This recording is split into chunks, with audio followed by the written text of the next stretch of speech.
Hello दोस्तों, कैसे आप लोग। उम्मीद कर रहा हूँ सभी अच्छे होंगे। आज की क्लास में हम लोग साइंस के प्रश्न को जानने वाले हैं कि टीआरई एग्जाम में साइंस के प्रश्न कहाँ से पूछे जा रहे हैं, कौन सा ऐसा टॉपिक है जिसको पढ़ लिया जाए तो साइंस के मैक्सिमम प्रश्न जो है आसानी से बनाए जा सके, किन किताबों को फॉलो करना है, क्या साइड बुक की भी जरूरत पड़ेगी, सिर्फ एनसीईआरटी बिहार बोर्ड से हो जाएगा। सारे प्रश्नों का जवाब आज देने वाला हूँ। डिटेल से इस वीडियो को देखिएगा। शुरू करते हैं आज की वीडियो को। आप देख रहे हैं एएससी अकेडमी। सबसे पहले आपको जानना है कि मैं जो आज इस वीडियो जो बना रहा हूँ, ये वीडियो जो है किस साइंस की बात हो रही है, यानी कि सभी के लिए साइंस की बताने वाला हूं या सिर्फ जीएस वालों के लिए या 1 to 5 के लिए। सबसे पहले आप जानिए कि साइंस जो है दो तरह से पूछा जाता है, एक तो जीएस में पूछेगा और दूसरा जो है मेन में पूछेगा। जो जीएस में आएगा 8 नंबर का साइंस, वो सभी के लिए कॉमन है, यानी कि 6 to 8, 9, 10, 11, 12 में सिर्फ लैंग्वेज बदल देता है। लैंग्वेज कहने का थोड़ा सा टफ होते जाता है, भाषा जो है चेंज करते जाता है। बाकी जो है पढ़ना सबको सेम टू सेम है। बाकी जो मेन में है, मेन का अलग अलग है। 40 नंबर का किसी का पूछेगा, किसी का 80 नंबर का पूछेगा। ये हो गई एक कैटेगरी। दूसरी एक कैटेगरी जो है 1 to 5 वालों का है। 1 to 5 में जो है साइंस के प्रश्न जो है लगभग 20 से 25 प्रश्न पूछते हैं। अब होता क्या है, एक्चुअली में क्या होता है, आज इस वीडियो में आप लोगों को ये मेन छोड़कर इन दोनों को बताने वाला हूं, 1 to 5 और जीएस वालों को। अब इसमें क्या होता है, 1 to 5 में प्रश्न ज्यादा है, 15 से 20 प्रश्न है, कभी कभी 20 से प्लस प्रश्न भी पूछ देता है। जबकि जीएस में फिक्स है कि 8 से ज्यादा कभी भी पूछ नहीं सकता है, 8 ही प्रश्न पूछेगा। ठीक है। अब 8 प्रश्न के लिए सिलेबस अगर बात किया जाए और इनके लिए सिलेबस बात किया जाए 1 to 5 के लिए, तो दोनों सिलेबस जो लगभग सेम है। लेकिन जितना इसमें 1 to 5 में पढ़ना है उतना आप लोग जीएस वाले नहीं पढ़ पाएंगे।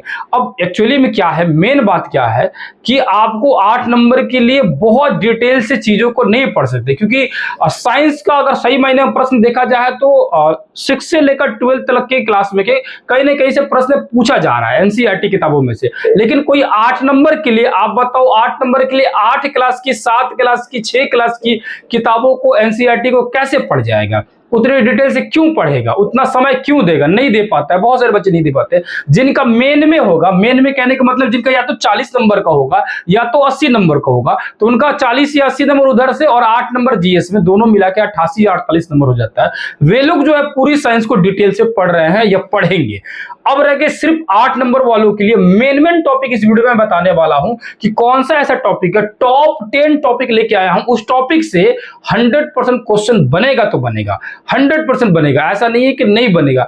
अब जीएस वालों का वहां से प्रश्न बिल्कुल बनेंगे। जो मैं टॉपिक लेके आया हूं इतना कंफर्म है आपको कि 8 में 6 प्रश्न कंफर्म बन जाएंगे। जो 15 से 20 प्रश्न 1 to 5 में पूछे जाएगा, उसमें मैक्सिमम क्वेश्चन वही टॉपिक देखने के लिए आपको मिलेगा और उस टॉपिक को बिल्कुल पढ़िएगा। उसके अलावा मैं बताऊंगा तो उसको डिटेल से पढ़ लीजिएगा। आपके साइंस की 1 to 5 वालों का और 6 to 8 वालों का, दोनों की समस्याओं का समाधान बिल्कुल ही हो जाएगा। तो ध्यानपूर्वक यहां देखिएगा मैं क्या बात कर रहा था। मैं कह रहा था 1 to 5 वालों को, और जो जीएस में 8 नंबर का पूछेगा साइंस, उनके लिए 1 to 5 वाले क्या करेंगे, 6ठा क्लास और 7वां क्लास को एक बार पढ़ लेंगे। कुछ बहुत ज्यादा डिटेल से उसमें नहीं दिया गया है साइंस के बारे में, और साइंस बहुत अच्छा लगेगा, मजा लगेगा आप लोग पढ़ने में। 6 और 7 क्लास का ज्यादा टफ नहीं लगेगा, आप आसानी से पढ़ सकते हैं जो 1 to 5 की तैयारी कर रहे हैं। मेन आपको पढ़ना है 8, 9, 10, लेकिन याद रखिएगा 6 और 7 को पढ़ना जरूरी है।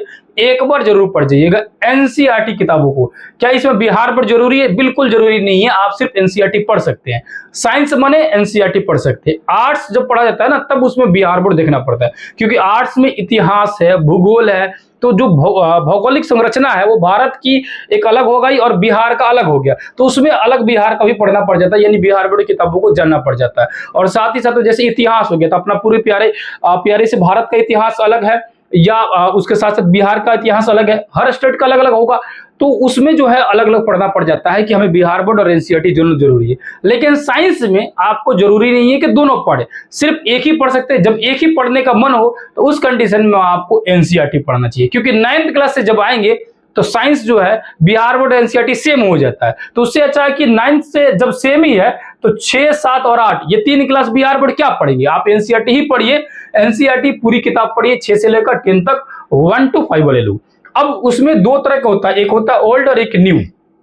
अगर आपके पास ओल्ड किताब मिल जाए, अगर आपके पास क्या मिल जाए, ओल्ड एनसीईआरटी का बुक मिल जाए, जो कि मैं टेलीग्राम पर सारी किताब को अपलोड कर दूंगा, आप वहां से आप डाउनलोड करके पढ़ लीजिएगा, किताब आपको मिल जाएगा। और एप्लीकेशन में वही किताब जो हाईलाइट किया वो मिल जाता है, आप कोर्स के साथ में सारा चीज मिल जाएगा, ठीक है। लेकिन ऐसा आप लोग को ऐसे बुक चाहिए, ठीक है, तो वो नेट से डाउनलोड करके आप लोग को टेलीग्राम पर मिल जाएगा, अगर आपको ढूंढने में दिक्कत हो रहा होगा तो। नहीं तो एनसीईआरटी का बुक तो आपको नेट पर अवेलेबल है, मिल सकता है आसानी से, आप वहां से प्राप्त कर सकते हैं, जैसा भी हो आप वहां से ले सकते हैं। टेलीग्राम का लिंक हो, एप्लीकेशन के लिंक हो, सारा लिंक आप लोग को इस वीडियो के डिस्क्रिप्शन में दिख रहा होगा, वहां से ज्वाइन कर सकते हैं। अब ओल्ड बुक की जो है बात करेंगे हम लोग, ओल्ड बुक जो है वो जरूरी है। न्यू बुक और ओल्ड बुक में दोनों मंत्र यही है कि न्यू बुक में कुछ चैप्टर गायब है। अब मान के चलो आपके पास ओल्ड बुक नहीं मिल पा रहा है, आप नेट पर खोज रहे होंगे तो न्यू बुक ही आपको दिख रहा होगा। मेरे पास से ओल्ड बुक मिल जाएगा, क्योंकि हमारे पास में ओल्ड और न्यू बुक दोनों ही मौजूद है।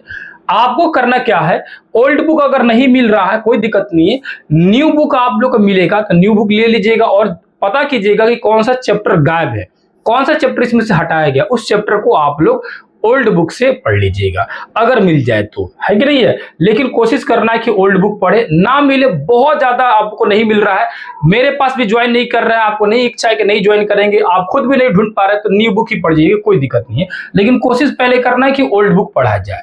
अब जीएस 8 नंबर वालों के लिए क्या किया जाए, क्योंकि जीएस 8 नंबर का प्रश्न है और सिलेबस साइंस का इतना बड़ा है।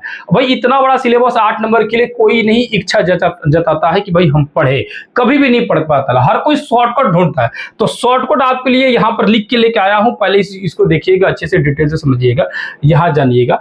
8 नंबर के लिए 8 क्लास से शुरू कीजिएगा, इसलिए 8 क्लास में कह रहा हूं, 8 क्लास में से कभी कभार क्वेश्चन 1-2 पूछ देता है, उसको स्किप कर सकते हैं, लेकिन एक बार मेरे कहने पर आप पूरी 8 क्लास को पढ़ जाइएगा, 8 क्लास को, क्योंकि माचिस वाला क्वेश्चन जो है यहीं से पूछा हुआ था, 8 क्लास से ही पूछा हुआ था, ठीक है। तो 8 क्लास एक बार पढ़ जाइएगा आप लोग, 9th पढ़ जाइएगा, 10th पढ़ जाइएगा, और 11th 12th में जो है मेन चैप्टर है, चैप्टर मैं आपको यहां पर बता दूंगा, वो पढ़ना जरूरी है। यानी 8, 9, 10 और 11, 12 जो है इतना आप लोग को पढ़ना जरूरी है आप लोग के 8 नंबर के लिए।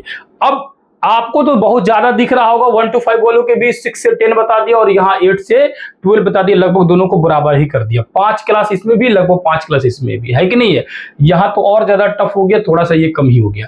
लेकिन याद रखिए, आपके लिए एक और जो है आसान कर दे रहा हूं कि आपको यहां से ज्यादातर बायोलॉजी के टॉपिक पढ़ना है। ठीक, किसे पढ़ना भैया, तो बायोलॉजी की, यानी कि जीव विज्ञान जो है आपका, जो है जीव विज्ञान जो है ज्यादातर पढ़ना है। यानी कि आप जानते हैं 6ठा क्लास का उठाइएगा साइंस का, तो उसमें आपका जो है बायोलॉजी, फिजिक्स, केमिस्ट्री तीनों ही सेशन होगा। आपको उसमें से जो भी बायोलॉजी के चैप्टर उसको एकदम रट जाइएगा, पढ़ जाइएगा। ठीक उसी तरह 8, 9, 10, 11, 12 या जो भी है, यानी 6 से लेकर 12 तक का जिनको भी पढ़ना है वे लोग बायोलॉजी का चैप्टर जो है अवश्य पढ़ेंगे। बायोलॉजी के अध्याय को नहीं छोड़ना है। प्रश्न सबसे ज्यादा बायोलॉजी से रह रहे हैं, उसके बाद केमिस्ट्री से रह रहा है, उसके बाद जो है आपका फिजिक्स वगैरह से क्वेश्चन रह रहे हैं। ज्यादातर यहां तक कि 8 नंबर में 5 से 6 प्रश्न सिर्फ बायोलॉजी से, 1-2 प्रश्न आपका जो है केमिस्ट्री से और 1-2 प्रश्न फिजिक्स से। ज्यादा प्रश्न, यानी अगर 8 में देखा जाए तो 4+ प्रश्न जो है सिर्फ बायोलॉजी से। तो जीव विज्ञान के चैप्टर को आपको नहीं छोड़ना। अब आते हैं मेन मुद्दा पर, आपको मेन टॉपिक दिखा देते हैं कि इतना करने के बाद रिवीजन के तौर पर ये चैप्टर जरूर पढ़ जाइएगा। जो चैप्टर लिखा हूं कि जनन चैप्टर, कौन से जनन, मानव जनन और पादप जनन। इसमें मानव जनन पर ज्यादा जोर डालना है, पादप जनन से भी क्वेश्चन पूछता है, पेड़ पौधे के जनन प्रक्रिया से, जैसे पुष्प का पूछ देता है, ठीक है, अलैंगिक लैंगिक वाला जो है ये जनन प्रक्रिया खूब क्वेश्चन पूछते रहता है। यानी जनन प्रक्रिया आपको 100% पढ़ जाना है। दूसरा, मानव स्वास्थ्य और रोग, भाई साहब ये रोग से तो प्रश्न आना ही आना है। तीसरा है परितंत्र और जैव विविधता, जो अगर ईवीएस के जो प्रश्न आते हैं तो यहीं से प्रश्न पूछे जाते हैं, जैव विविधता से और परितंत्र वगैरह से ईवीएस के कुछ प्रश्न जो है कभी कभार पूछ देता है। जैसे कि आहार श्रृंखला हो गया, बहुत सारी चीजें हो गई, ये ईवीएस से प्रश्न और परितंत्र से खूब आता है। उसके बाद नियंत्रण एवं समन्वय, नियंत्रण और समन्वय से भी एक प्रश्न 100% रहेगा आपको, जो है जिसमें मानव मस्तिष्क से लेकर नेत्र से लेकर सब टॉपिक दिया गया, एक ही चैप्टर में दिया गया। और ये सारे के सारे चैप्टर आप लोग को 12th क्लास और 11th क्लास का मैं दिखा रहा हूँ, 12th क्लास और 11th क्लास दिखा रहा हूँ आपको। ये चैप्टर आपको मिल जाएगा टेलीग्राम पर, वहां से आप लोग बिल्कुल इसको डाउनलोड करके पढ़ लीजिएगा। पाचन जो है क्रिया, ये 7th में भी है, 9th में भी है, 11th में भी है, सारे क्लास में आपको देखने के लिए मिल जाएगा, 12th में भी है। लेकिन आप 12th वाले पाचन क्रिया से और 11th वाले से पढ़िएगा तो आपको ज्यादा बेहतर समझ आएगा, क्योंकि उसमें डिटेल से चीजें दी गई है। तो मानव जो है ये पाचन क्रिया जरूर पढ़ लेना आप लोग को, साथ ही साथ में जीव जगत पढ़ लेना, जीव जगत, मोनेरा, प्रोटेस्टा, ये सारे चीज जितने भी जीव जगत है इन सभी जगत को जरूर अच्छे से पढ़ लेना है। क्या कर लेना है? पढ़ लेना है। उसके बाद से आएंगे 9th क्लास में, तो एक चैप्टर है विद्युत चैप्टर, बहुत ज्यादा इंपॉर्टेंट है। इससे क्वेश्चन 100% रहता है। अगर आपको बायोलॉजी छोड़ के फिजिक्स केमिस्ट्री में जाएगा तो इन सभी चैप्टरों से, विद्युत, प्रकाश, लेंस, इन सभी से क्वेश्चन खूब पूछेगा आपको, ठीक है। तो विद्युत चैप्टर आप लोग को 100% पढ़ लेना है, वहां से एक प्रश्न बिल्कुल रहता है। प्रकाश और लेंस से पहले प्रश्न बहुत ज्यादा पूछे जाते थे। पुराना जो ट्रेंड था वो प्रकाश चैप्टर और लेंस चैप्टर बहुत ज्यादा इंपॉर्टेंट था, लेकिन इधर हाल ही फिलहाल में कुछ क्वेश्चन इससे कम हुआ है प्रकाश और लेंस से। तो ये चैप्टर जो है एक बार अच्छे से पढ़ लेना है, ज्यादा उस पर फोकस नहीं करना, लेकिन प्रश्न आता है, यहां से प्रश्न आता है, इसको भी इंपॉर्टेंट की कैटेगरी में रखा जाएगा, ठीक है। अब उसके बाद रासायनिक अभिक्रिया और सूत्र, ये नया ट्रेंड चला हुआ है। हालांकि फॉर्मूला वाला ये जो है, जो रासायनिक सूत्र जो था, ये प्रश्न पहले भी पूछे जाते थे।